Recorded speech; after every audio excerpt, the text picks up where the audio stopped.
I am Dr. G.K. Pandey.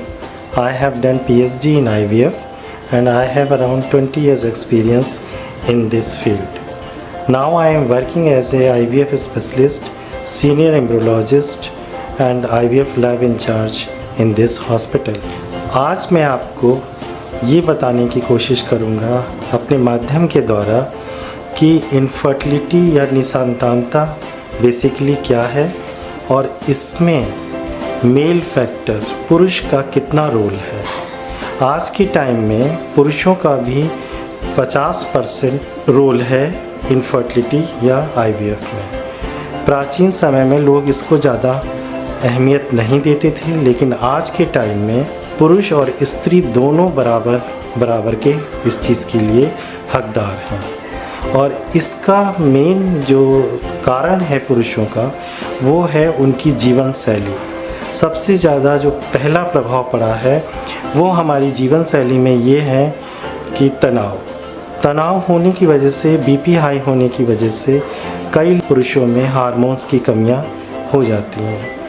तनाव के बाद जो दूसरी चीज़ आती है वो है हमारा खान पान में हम लोग अब हरी सब्जियां हैं, सलाद है, दूध है, दही है, पनीर है, ये चीज़ें आज के टाइम में प्रचुर मात्रा में पुरुष नहीं खाते हैं, जिसकी वजह से उनके अंदर हार्मोन्स की दिक्कत होने लगती है और शुक्राणुओं का बनना कम हो जाता है। शुक्राणुओं की संरचना में भी दिक्कत आ जाती है। तीसरी चीज़ जो है वो है पुरुषों का योगा, एक्सरसाइज और व्यायाम। आज के टाइम में इतनी व्यस्त ज़िंदगी में कोई भी पुरुष अपने ऊपर इन चीज़ों पे ध्यान नहीं देते हैं। ध्यान न देने की वजह से उनके वज़न बढ़ने लगते हैं, शुगर की संभावना ज़्यादा होने लगी है, ब्लड प्रेशर बढ़ने लगे हैं और इन सब चीज़ों का असर पुरुषों की शुक्राणुओं पे, संख्याओं पे, उनकी बनावट पे, संरचना पे और उनमें कितनी क्षमता है प्रेगनेंसी प्रोड्यूस करने की, वो चीज़ गिरती जा रही है।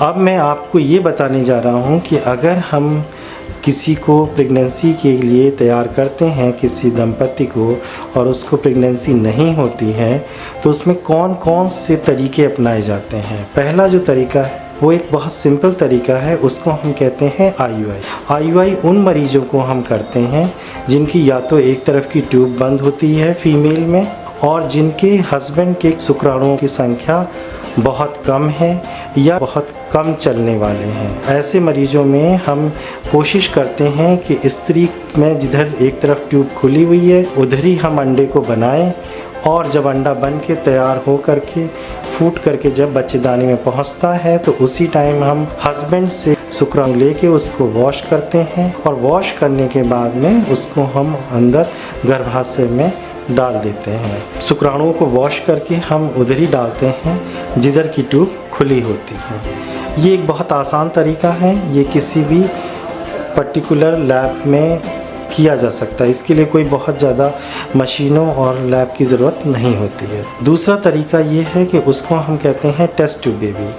टेस्ट ट्यूब बेबी हम उन मरीजों को करते हैं जिनकी दोनों तरफ की ट्यूब बंद होती है या उन स्त्रियों को करते हैं जिनके अंडे नहीं बनते हैं या जिन शुक्राणुओं की संख्या थोड़ी सी